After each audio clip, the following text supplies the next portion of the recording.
Bună, te salut, te îmbrățișez și mă bucur să ne reîntâlnim în atelier de drag. Am pregătit pentru astăzi un tutorial pentru cel mai simplu pullover ever.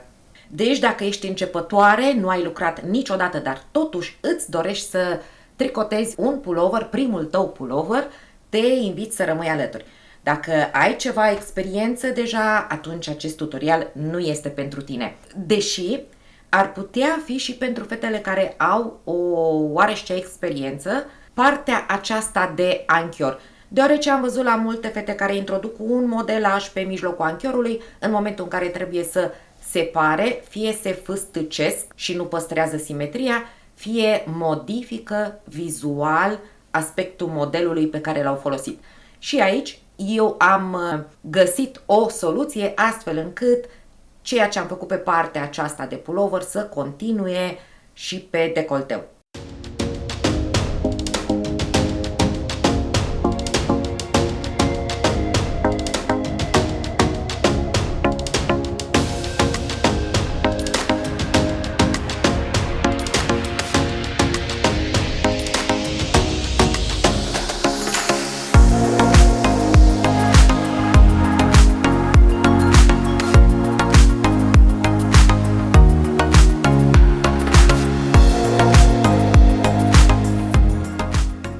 Într-adevăr, pe firul meu acest model nu este foarte vizibil, dar în momentul în care folosești un fir uni, poți folosi liniștită varianta mea de lucru. Despre acest pullover aș putea povesti mai multe, dar vreau să vorbim întâi despre firul pe care l-am folosit.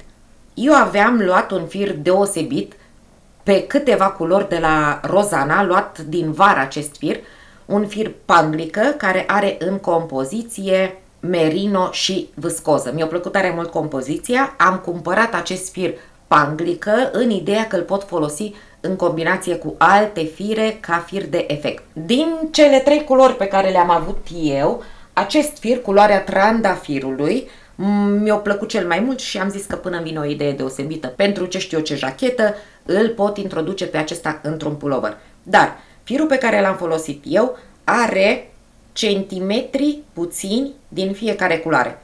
Deci se schimbă culoarea după câțiva centimetri.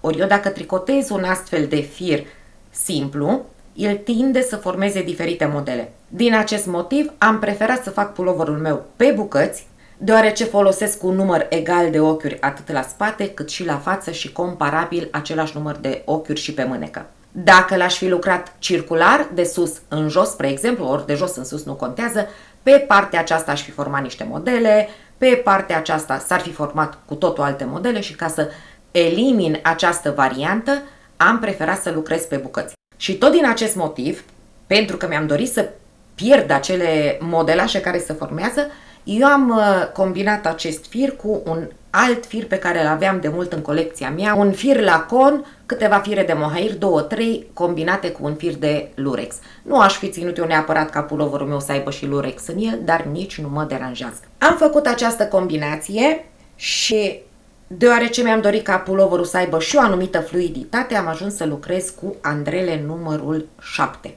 Și dacă tot am făcut un pullover simplu pe bucăți și dacă tot am folosit andrele numărul 7, m-am gândit că aș putea să fac cel mai simplu croi, astfel încât să fie pe canal și acest croi pentru un pullover foarte simplu, astfel încât orice începătoare care dorește să-și facă primul ei pullover să îl poată lucra și l-am denumit No Stress. Da? Deci va fi pulloverul No Stress, deoarece îl poți lucra fără niciun stres. Bun, eu am folosit aceste fire, dar pentru acest croi poți folosi absolut ce fire vrei tu. Și mi-am scos așa pentru exemplu, aveam R. Aș fi putut să lucrez cu acest R. Aveam de la Carmen Lache Coca, tocmai îmi luasem câteva bobine într-o culoare foarte frumoasă de R fără etichetă, adică mai avantajos la preț. Puteam să-l fac și din acesta, sau tu poți să-l faci. Poți să-l faci din fire subțiri combinate cu un fir pufos, altfel dacă lucrezi doar cu fir subțire te plictisești. Tu ești începătoare și vrei să termini ceva mai repede, deci îți recomand andrele ceva mai mari. Puteam să lucrez, am aici o colecție imensă de fire pufoase, fire de lânică combinate cu mohair, cu fire de efect, fire colorate, fire iuni. Deci dacă vrei, ai o varietate foarte mare, practic poți să lucrezi din absolut orice fir. Chiar și dintr-un bumbac poți să faci un pullover pentru vară. După ce mi-am făcut proba de lucru, deoarece am nevoie să știu câte ochiuri montez pe andrele, tot privind eu așa acea mostră, mi-am dat seama că îmi place mai mult această combinație cum arată lucrată pe dos, deci la ochiurile pe dos. Și de aceea am ales ca fața mea să fie practic dosul lucrului, partea unde am lucrat doar ochiuri pe dos. Dar aici te atenționez, dacă ești începătoare, poți lucra varianta aceasta numai dacă folosești fire foarte colorate. Dacă folosești fire iuni și tu nu ai încă mâna formată ca dosul pulloverului să arate foarte bine, aici o să-ți arăt eu un alt pullover pe fir iuni care arată bine și pe dos. Deci în momentul în care reușești să tricotezi regulat astfel încât dosul să arate frumos, poți să folosești și fire iuni. În schimb, dacă ai decis să combini un fir verde, unul roșu, unul bej și unul negru, poți liniștită să lucrezi așa ceva. Ca să lucrez acest pullover, eu am lucrat prima dată spatele, dar ca să știu câte ochiuri montez pentru spate, am pornit calculul de la zona bustului. La bustul meu, 98 de centimetri, am lăsat o lejeritate de 12 centimetri. Deci tot calculul meu pornește de pe zona bustului, unde am nevoie de 110 cm. Întotdeauna lucrez prima dată spatele. Lucrez spatele deoarece mă ajută ulterior la tot ceea ce vreau să construiesc pe față. Ca să știu câte ochiuri montez pe andrele, vreau să aflu câți centimetri aloc spatelui. Din totalul de 110 cm pe care l-am calculat, împart la 2, ar trebui să am 55 de centimetri pe spate și 55 de centimetri pe față. Dar eu vreau ca fața să fie mai mare și atunci din centimetrii spatelui am scăzut 2 centimetri și mi-au rămas pentru spate de montat 53 de centimetri. Transform, conform probei de lucru, 53 de centimetri în ochiuri, iar mie mi-a rezultat 66 de ochiuri. La final va trebui să cos fața de spate. Am mai adăugat 2 ochiuri de margine pe care le pierd prin cusătură. Deoarece eu am pornit cu un elastic, un ochi pe față, un ochi pe dos, am preferat să păstrez și o simetrie și să montez un număr impar de ochiuri, în cazul meu 69. Oricum pe tărcățenia mea nu se vede acel elastic, dar dacă tu vei avea un fir iuni, pentru simetrie te sfătuiesc să montezi la fel un număr impar de ochiuri. Eu folosesc andrele numărul 7 și am încărcat ochiurile în cea mai simplă variantă. Dacă nu știi să încarci ochiuri, am tutorial pe canal și voi lăsa link în comentarii. De obicei, firul ajutător îl las cam de 2 ori lungimea centimetrilor pe care vreau să-i montez. De data aceasta, folosind andrele mai groase, știu că am lăsat ceva mai mult. Deci, în cea mai simplă variantă, am montat 69 de ochiuri. Voi monta mai puține acum pentru exemplu. Întorc lucru și eu am lucrat 2 rânduri de elastic. Nu mi-am dorit un elastic mai lat. Numai la primul rând lucrez ochiul de margine, ochi pe față. Pe spatele lucrului încep ochi pe dos. Pe față pe dos și ultimul ochi întotdeauna îl lucrez pe dos. Deși aș putea să lucrez pe față, deoarece părțile mele vor fi cusute la final și mă ajută mai mult dacă lucrez ultimul ochi pe față. Nu contează cum îl lucrezi până la urmă, dacă alegi să lucrezi ultimul ochi pe față, totdeauna îl vei lucra pe față. Fac și al doilea rând de elastic, primul ochi îl iau nelucrat, pe față, pe dos și eu am lucrat ultimul ochi pe dos. De aici lucrez doar un rând cu ochiuri pe față, un rând cu ochiul pe dos. Sunt pe dosul bluzei. Eu am ales pe dosul bluzei să lucrez toate ochiurile pe față. Tu poți face un elastic mai lat dacă îți dorești. Eu am vrut ca elasticul meu să nu fie vizibil. Deci pe dosul bluzei toate ochiurile pe față și eu am terminat cu un ochi pe dos. Pe fața bluzei toate ochiurile pe dos. Primul ochi nelucrat și până la capăt toate ochiurile pe dos.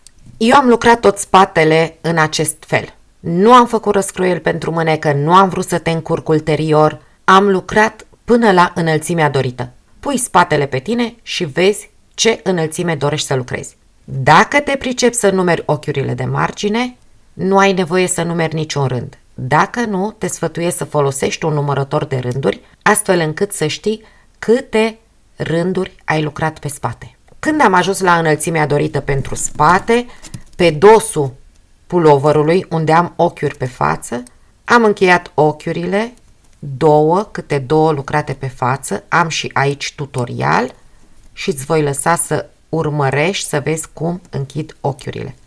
În ceea ce privește fața, eu mi-am dorit să fac această cusătură pe umăr vizibilă pe fața puloverului. De aici mi-a venit ideea că aș putea introduce o mini torsadă și pe mijlocul feței, astfel încât să semene cu ce am pe umăr. De aceea eu am introdus pe față două mini torsade formate din două ochiuri pe față, separate de un ochi pe dos. Astfel încât, în momentul în care am format anchiorul, să formez aici un model frumos și pe anchior. Deci modelul meu de mijloc e format din 5 ochiuri. La față eu am montat cu 4 ochiuri mai mult decât la spate. Dacă ai bustul mai mare, poți să montezi 3-4 cm mai mult pe față. Dacă ai bustul mai mic, poți să montezi, 2 cm mai mult pe față. Am vrut și aici să păstrez neapărat un număr impar și de aceea am montat 69 de ochiuri de la spate plus 4, deci pentru față am montat 73 de ochiuri. Am montat și ochiurile feței și de la primul rând pe care lucrez pe dos, am separat cele 5 ochiuri pentru model. Formez elasticul până la model. Modelul meu este format pe dosul lucrului din ochi pe dos și atunci vreau să vină față, dos, față, dos, față. Deci voi începe ochi de margine, ochi pe față, ochi pe dos, pe față. Am ajuns la marcator și vreau să păstrez modelul. 2 pe dos pentru torsadă, un ochi central, 2 pe dos pentru torsadă, mut marcatorul și continui elastic. Am avut ochi pe dos, pe față, pe dos, penultimul pe față și ultimul pe dos. Sunt pe fața lucrului, mai fac un rând de elastic, pe față, lucrez ochiurile așa cum sunt, dos, față, dos, față, dos. Am ajuns la modelul central și vreau să fac torsadă de la primul rând pe fața puloverului. Pentru simetrie, la prima torsadă, al doilea ochi vreau să-l aduc peste primul, pe fața puloverului. Îl pun pe Andrea, țin cu degetul, Andreaua stângă, culege ochiul din dreapta, le răsucesc și le lucrez împreună ochi pe față.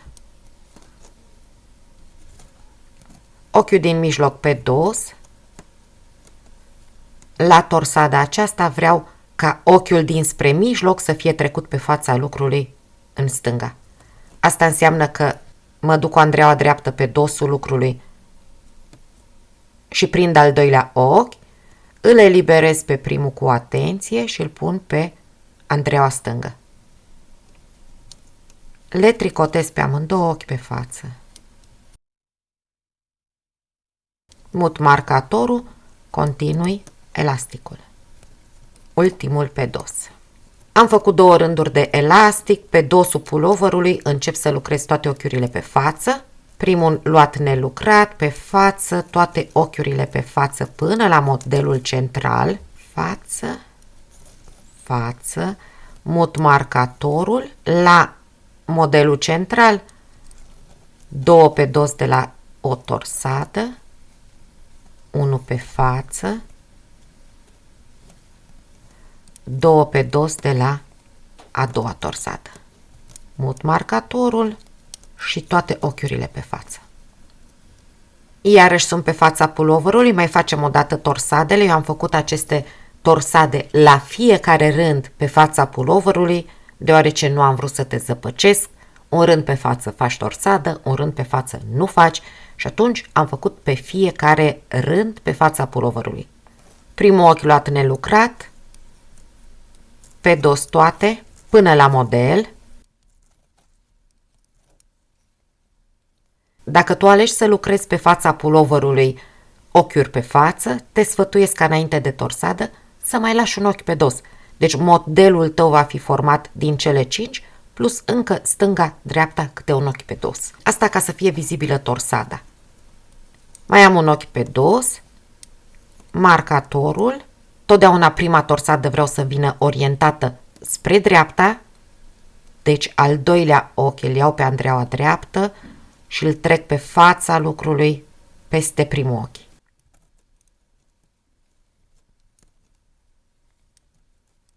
Ochi pe dos, aici următoarea torsadă, la fel, pentru simetrie, vreau să fie orientată spre stânga, deci ochiul din dreapta peste al doilea ochi. Și mă duc cu Andreaua dreaptă prin spate, prind al doilea ochi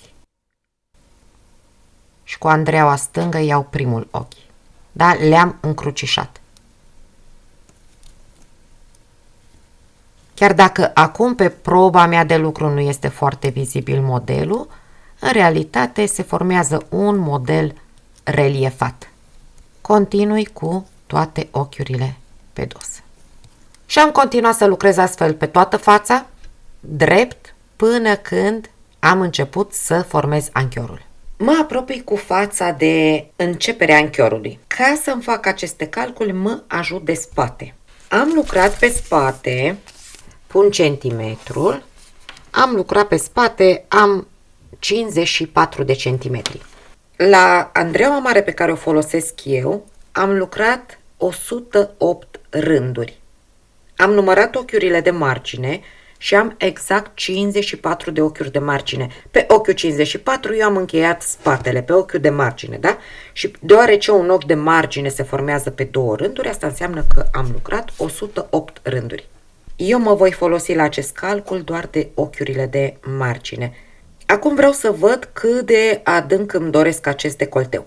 Am pus bluza pe mine, partea aceasta care vine sus am pus-o pe umăr și am fixat un marcator cam pe unde aș vrea să fie decolteul meu. Bineînțeles, puteți să-l faceți mai lung, mai scurt, cât vă doriți voi de adânc. Am pus un marcator și am cam 17-18 cm lungimea decolteului. Apoi mă interesează câte ochiuri trebuie să scad pentru acest decolteu. M-am dus la o bluză, am pus centimetru pe spate și aveam undeva la 21 de centimetri. Apoi am luat fața. Fie din proba de lucru, vedeți câte ochiuri aveți în 21 de centimetri sau în centimetri pe care doriți voi să-i lucrați. Am căutat mijlocul și am stabilit acei 21 de centimetri. În proba mea de lucru, 21 de centimetri înseamnă 26 de ochiuri, deoarece am număr impar, am pus 27 de ochiuri. Diferența de ochiuri am împărțit-o pentru cei doi umeri. Am avut 73 de ochiuri, 27 pleacă pe decolteu, 23 pe un umăr, 23 pe un umăr. Din acest moment eu trebuie să fac scăderile pentru anchior, iar aceste 27 de ochiuri le împart la două, voi avea de scăzut pe o parte 14 și o să vedeți de ce, pe o parte 14 în 17 rânduri. Acum vreau să vă arăt cum procedez cu acest anchior, deoarece de aici voi lucra o parte, apoi mă întorc și termin și cealaltă parte. Acum sunt pe fața lucrului, am rândul cu ochiuri pe dos, lucrez și mă opresc pe mijloc, exact unde am ochiul de mijloc. Mă apropii acum de modelul central, mai am un ochi pe dos, torsadă, ochiul din stânga peste ochiul din dreapta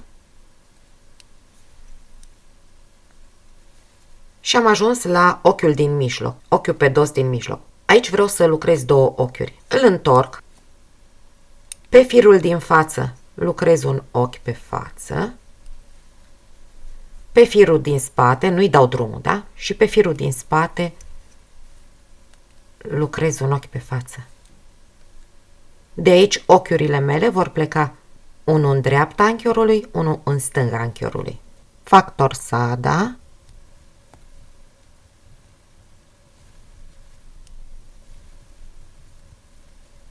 Ochi pe față, ochi pe față. Continui rândul.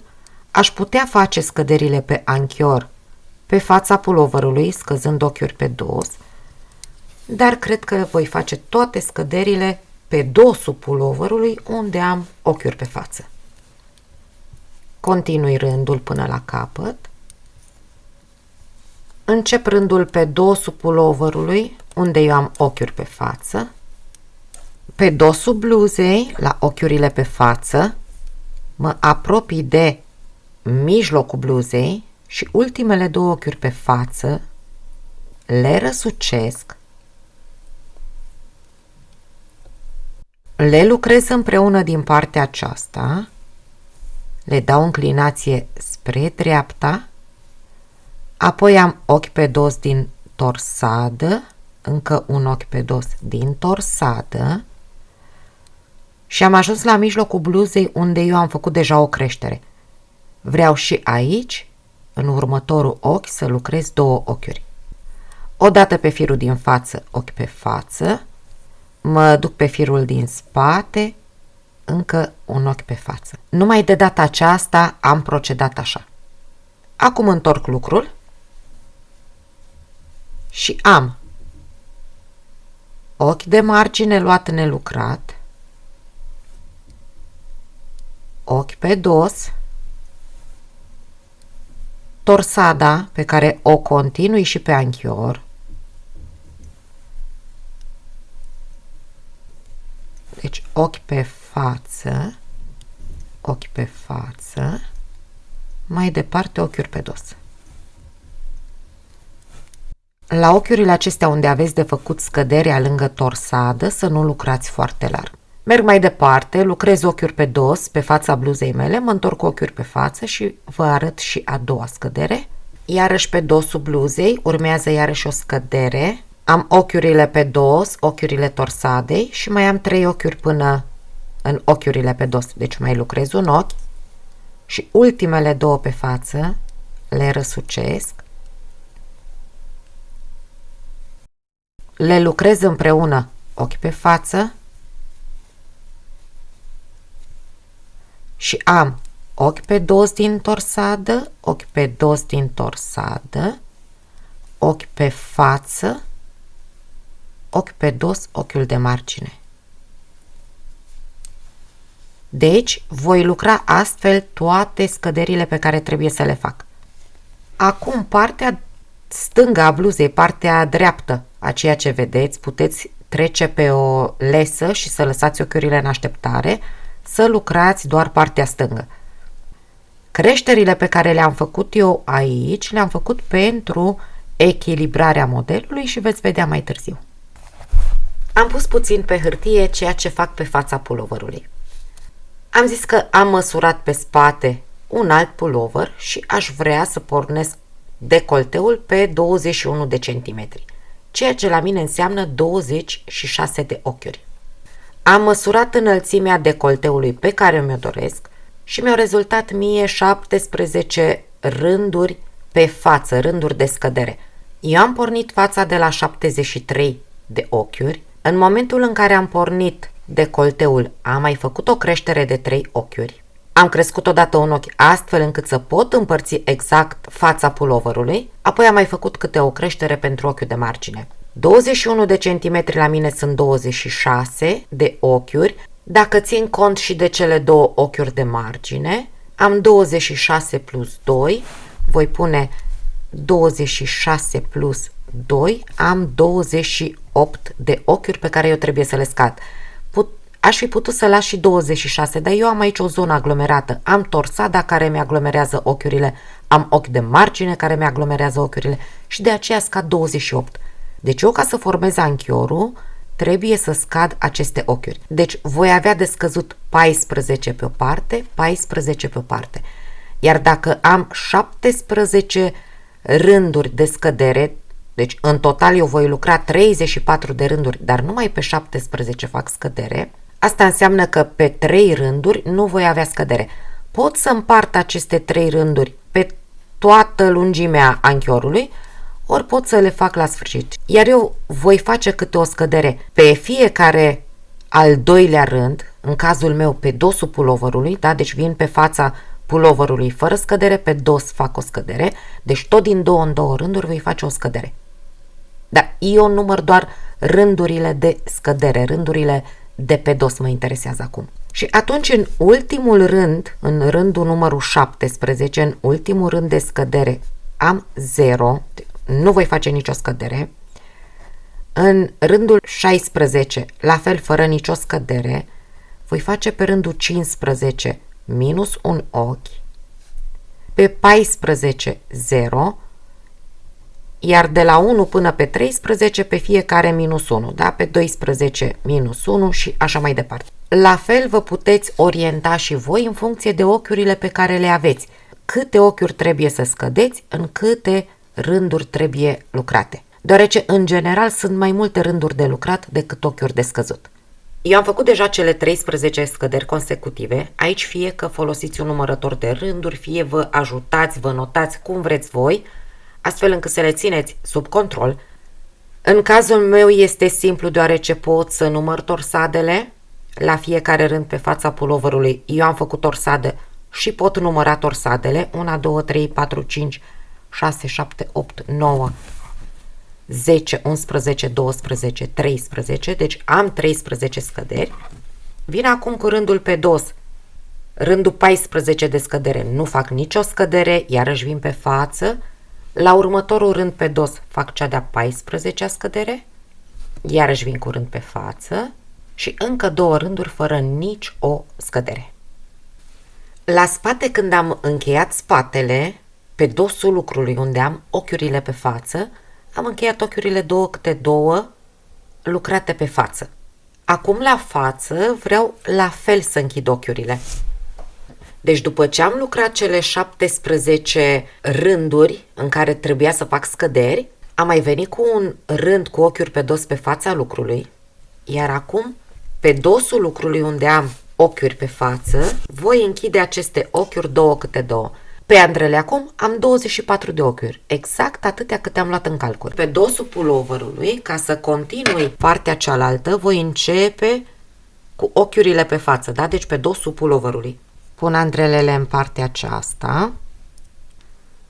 Las și aici un fir mai lung pe care intenționez să îl ascund la final. Iar dacă este nevoie, pot să-mi aranjez puțin, să-mi întăresc puțin și veul anchiorului. La fel, din primul ochi voi lucra 2, deoarece vreau să fac și un ochi de margine. Pe firul din față un ochi, pe firul din spate alt ochi, 2 pe dos de la torsadă. Urmează prima scădere unde lucrez 2 ochiuri pe față, exact așa cum sunt. Și merg până la capăt, mă întorc cu rândul pe fața puloverului, dar cu ochiuri pe dos, ajung la anchior, am un ochi pe dos, urmează torsada, de data aceasta trec ochiul din stânga peste cel din dreapta, deci răsucesc invers, torsada mea să o ia spre dreapta, fac torsadă, ochi pe dos pentru model, ochiul de margine pe dos. Am făcut prima scădere, întorc, urmează cea de-a doua scădere. Ochiul de margine luat nelucrat, ochi pe față, 2 pe dos de la torsadă, 2 lucrate împreună pentru scăderea numărul 2. La fel lucrez și pe partea aceasta, 13 scăderi consecutiv, un rând fără nicio scădere, a 14-a scădere și încă 2 rânduri fără nicio scădere. Și pe partea aceasta, după ce am făcut rândul 17, da, rândul fără scădere, m-am întors pe fața lucrului cu un rând cu ochiuri pe dos, iar acum pe dosul lucrului pot închide toate ochiurile. Ceea ce mai am eu acum de făcut este să cos umerii feței de spate.